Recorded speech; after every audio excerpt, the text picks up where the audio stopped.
I listen to you. Let me just finish. Yeah, part of your job is to listen to me.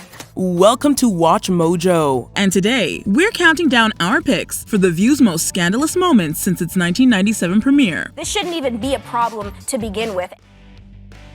Number 20, Star Jones quits on air. Something's been on my heart for a little bit. In the show's 9th season, original panelist Star Jones shocked her co-stars by announcing her exit from the series. And I will not be returning as co-host next year.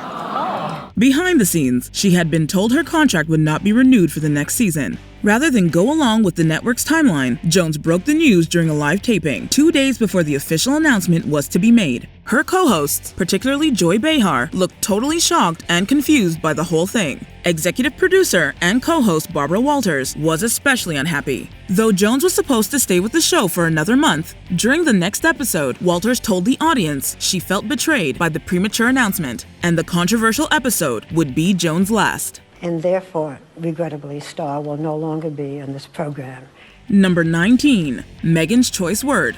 Tired of being what she called the sacrificial Republican on the panel, Meghan McCain lost her cool with co-host Joy Behar on this 2019 episode. You know what, Joy? I really come here every day open-minded, just trying to explain it. In an argument over former President Donald Trump, unsurprisingly, the two got into one of their characteristic ideological duels. But when Behar got a little sarcastic with McCain, the conservative panelist shot back with the word in question. Don't feel bad for me. I paid to do this. Co-host Sunny Hostin was clearly ruffled by it. He headed to Florida. Hold on. But McCain doubled down, saying that she and Behar trade that word back and forth all the time. It shocked a lot of viewers, but Behar seemed completely unbothered. Number 18, Ann Coulter says liberals don't care about black people. I need you to tell me what you're trying to say in this book. No stranger to controversy herself, inflammatory conservative author and frequent Fox News guest Ann Coulter made waves with her September 2012 appearance on The View, promoting her new book on what she calls race-mongering among liberal politicians. She made a bold and provoking statement. I don't think liberals ever cared about black people. I mean, 5 minutes after the Civil Rights Act of '64, they start calling everything that has nothing to do with black people a civil rights issue. Wait a second. The two African-American panelists, Whoopi Goldberg and Sherry Shepard, took particular umbrage with her generalizations. After getting stuck in a mire of an argument about politicians who lived more than a century ago, co-host Whoopi Goldberg's response eventually had to be bleeped. Number 17, wedding cake discrimination. My religious belief. I think you are comparing apples to oranges here.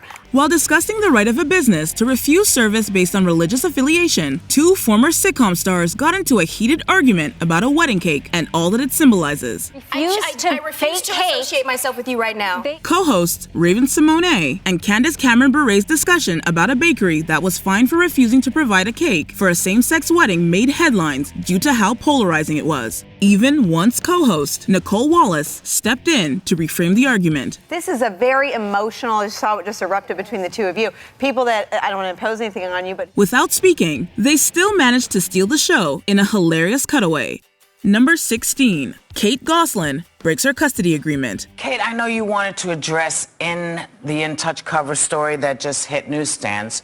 During Elisabeth Hasselbeck's 2009 maternity leave, reality star Kate Gosselin was one of several rotating guest hosts. But on this episode, she became a hot topic herself. In the aftermath of the divorce that rocked the reality program John and Kate Plus 8, Gosselin came under fire from co-star Whoopi Goldberg for breaching her custody agreement. I understand that, but when you go into a custody thing with someone, you have your specific time and their specific time. Gosselin gave a contradictory and naive story about the night she interrupted her ex-husband's court-allotted night with their children. But Whoopi wasn't having it. She brought the hammer down on Gosselin, sounding more like Judge Judy than a co-host of The View. You could have gone to jail. Number 15, Elisabeth Hasselbeck makes light of stalking. Really upset. There's one aspect that I was focused on last night for some reason. Erin Andrews, who was the ESPN reporter. Elizabeth Hasselbeck landed herself in hot water during a 2010 taping of The View. Sportscaster Erin Andrews had been stalked and filmed without her permission months prior. In response, Hasselbeck joked that the stalker could have waited a few months to watch her on Dancing with the Stars if he wanted to see more of her body. I mean, in some way, if I'm him, I'm like, man, I just could have waited 12 weeks. The insinuation that Andrew's choice to wear revealing costumes on TV was equivalent to being spied on by a stalker did not go down well with the co-hosts, the audience, or Andrews herself. After invoking a firestorm of controversy, Hasselbeck offered a Whoopi on-air apology the next day. I'm really sorry, and I wanted to offer that publicly too. Number 14. Debating the N-word. A report that Jesse Jackson had used the N-word in a hot mic moment touched off yet another intense debate among The View's co-hosts. Yeah, but he wasn't talking about using the word privately. He was talking about using it publicly. Elisabeth Hasselbeck's contention that the word should never be used by members of any race did not sit well with Sherry Shepherd and Whoopi Goldberg. It's not a word that should be used. I think Don't tell me I can't use that word. Whoopi's patience in the moment is kind of miraculous, given how she's tried to be as respectful as she can in explaining herself. But Elisabeth, as I said at the beginning when we first talked about this word, this is a word that has meaning when you give it meaning. Despite her claim that she wanted to understand their point of view, Hasselbeck seemed determined not to listen, ending the conversation on the verge of tears once again. Number 13. Raven-Symoné's hiring practices. The Hot Topic segment on this October 2015 episode included a study on how people make racist assumptions based on people's names. Just to bring it back, can we take back racist and say discriminatory? Because I think that's a better word. Yes, it is a much better word. That's a better word, and I am very discriminatory against words like the ones that they were saying in those names. For the hosts, this study brought to mind a viral video. Raven-Symoné could barely keep it together. Through laughter, she announced to everyone watching that she would not hire someone with a name like, for instance, Watermelon Drea. I'm not gonna hire you. The silence was deafening, but the controversy that ensued was not. On a later episode, frequent guest Ann Coulter even threw in her 2 cents. You know you messed up when Ann Coulter can roast you and the View audience stays quiet. Well, I'm at least talking about policy. You have a position on what people's names should be. Number 12. Raven-Symoné defends racist comments. In 2015, Venezuelan TV show host Rodner Figueroa was fired from his network after joking that Michelle Obama looked like a character from Planet of the Apes. You know, Michelle Obama looks like she's part of the cast of Planet of the Apes, the film. It was an incredibly racist comment that generated a ton of ire from the public. But the controversy didn't stop there. The View's Rosie Perez declared on the show that the Latin community is racist. There is a secret in the Latin community, specifically the Caribbean, South American, Central American, Latin community, that they are very racist. They never want to be in the same group as Black people. Guest star Raven-Symoné pounced on this discussion by then saying some people naturally look like animals. This whole debacle was deeply steeped in racism that made no one look good. Some people look like animals. Is that rude? Girl, half my family does. Am I right, America? I look like a bird. Half my family. So can I be mad if somebody calls me Toucan Sam? Like, don't be mad. Yeah, I'd be mad if somebody called you Toucan Sam. Number 11. Hashtag NursesUnite. We apologize for our remarks, and we know how vitally important nurses are. If you don't want to cause a stir, maybe don't insult an entire occupation. The story begins at a Miss America competition. Miss Colorado, Kelly Johnson, a nurse specializing in Alzheimer's disease, appeared on stage in her uniform and performed a heartbreaking monologue about one of her patients and the meaning of her job. I'm a lifesaver. I'm never going to be just a nurse. While discussing the monologue on The View, Michelle Collins said that Kelly had basically just read her emails on stage, while Joy Behar asked why Kelly had a doctor's stethoscope around her neck. Why does she have a doctor's stethoscope around Was it about? The outrage was immediate, with nurses creating hashtag NursesUnite on social media and speaking about the importance of their jobs. Sometimes we don't feel like we're the most respected. You know, one thing, I have to say, one thing that became abundantly clear to me this week was that nurses wear stethoscopes. Number 10. Elisabeth Hasselbeck's backstage tirade. I'm saying this, I wish that it were available. I'm not saying I don't believe it's the right thing, but this is a slippery slope to just eliminating life. Preceding the release of Ladies Who Punch, Ramin Statuta's nonfiction book about The View, audio leaked of an expletive-laden tirade from former co-host Elisabeth Hasselbeck. After a heated debate about the morning after pill in 2006, Hasselbeck was so outraged by Barbara Walters' comments that she stormed off set. I heard everything you said. I just am emphatic I barely started. And it's not just my opinion. The audio of the backstage meltdown surfaced over a decade later. She loses her cool after being reprimanded by Walters and insists she's not returning to the show, before ultimately returning to the show. You know what? I can take it in the meeting room. I'm not taking it out there on air. Okay, honey. I'm not taking it. I hear what you're saying, because I have to... Hasselbeck's assertion that she doesn't swear is made ironically funny given how many times she dropped the F-bomb in a 2-minute period. When the audio leaked, Hasselbeck released an apology explaining that she was pregnant at the time. Number 9. Whoopi Goldberg's Holocaust comments.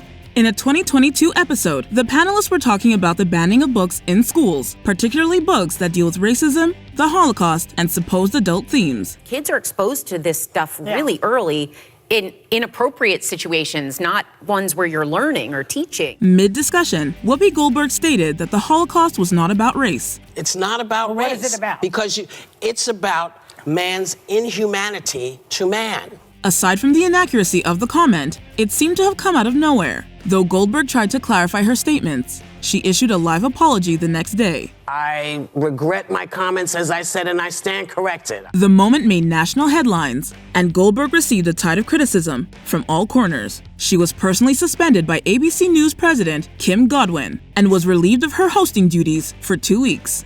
Number 8. Whoopi Goldberg defends Mel Gibson. In 2010, Gibson was caught in a vicious feud with his partner, Oksana Grigorieva. In one particularly hateful voicemail, Gibson spouted something so horrific, we can't repeat it here. He also allegedly referred to one of his employees as a slur against Mexican people. While the outrage was immediate, Whoopi Goldberg defended Gibson on The View, saying that she personally knows him and that he is not a racist. You can say he's being an bonehead, but I can't sit and say that he's a racist, having spent time with him in my house with my kids. This in turn led to more outrage, as people decried Whoopi for defending Gibson after he said such awful and clearly racist things. Joy Behar put it best when she said, "That language certainly sounds racist to me." But I know Mel, and I know he's not a racist. Oh, really? Yeah, I do. He may be a bonehead. Well, that language certainly sounds racist to me. Number 7. Raven-Symoné defends an abusive cop's actions. Raven-Symoné is at it again, this time defending an abusive cop. In 2015, a video surfaced of a police officer violently taking down a student after she refused to get off her phone in class. Many people called the reaction unnecessary and excessive, and the officer was promptly fired. 20 minutes ago, School Resource Officer Ben Fields was terminated from the Richland County Sheriff's Department. Raven-Symoné chimed in during the after show, titled After the View, and said that the student should have just followed the rules and put her phone away. And while she did condemn the officer's actions, many saw it as an example of victim blaming. The girl was told multiple times to get off of her phone. To get off the phone. People were outraged, and a Change.org petition was created calling for Raven-Symoné to be fired. It received 130,000 signatures in 5 days. Number 6. Whoopi Goldberg spat with Jeanine Pirro. Republican TV personality Jeanine Pirro, host of Fox News' Justice with Jeanine, appeared on The View for just a few minutes before her segment was cut when she upset Whoopi Goldberg. During her appearance, Pirro covered a host of topics, defending the Russia-United States Helsinki summit, blaming Obama for everything, and telling Whoopi that she had a nonsense illness called Trump derangement syndrome. Did you just point at me? Yes. Listen, I don't have Trump derangement. Let me tell you what I have. Okay. I have a lot of... After Pirro began saying horrible things about immigration, Whoopi swiftly said goodbye, literally, and the other hosts brought the interview to a close. You don't always have to respect everyone's opinions. United States whips up people to beat the hell out of people. No. Say goodbye. Let me go. I'm done. Number 5. Whoopi Goldberg and Joy Behar walk out on Bill O'Reilly. The mosque down here on 9/11. That's inappropriate. This was another instance where Whoopi Goldberg's difference of opinion with a Fox News star caused a stir. While visiting The View in October 2010, Bill O'Reilly made a few enemies with his controversial political comments. There's the president going, well, they have a right to do it. Yes, and then the guy says, and then the guy, hold it. Listen to me because you'll learn. All right? The topic was Park 51, a proposed Islamic community center that was to be built just down the street from Ground Zero. Bill told the cast that 70% of Americans don't want the mosque, without citing a source. However, it's actually from a CNN Opinion Research Corporation poll. 70% of Americans don't want that mosque down there, so don't give me the we business. I want to see that. You want to bet on that? Bill went on with derogatory comments, prompting Whoopi to curse at Bill before walking off stage with joy in disgust. They eventually returned, and Bill clarified his comment, but the damage had already been done. I don't want to sit here now. I don't want to sit here now. You're outraged about... Number 4. Rosie versus Elisabeth. Did Iraq attack us, Elizabeth? Iraq did not attack us, Correct. Rosie. We've been there before. Well, I'm saying our enemies, Al-Qaeda. Are you hearing that? This one is a nice mix of controversy and painful awkwardness. The episode that aired on May 23, 2007 is probably one of the most famous episodes in The View's history, prompted by the long-standing rivalry between Rosie O'Donnell and Elisabeth Hasselbeck. Do you believe I think our troops are terrorists, Elizabeth? I don't think that you...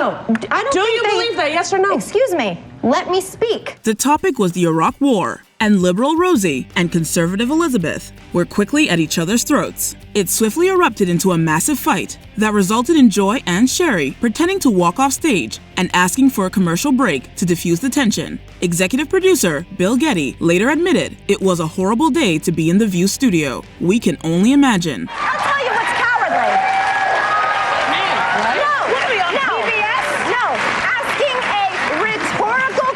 That you never answer yourself. That is cowardly. Who's directing the show? Let's go to commercial.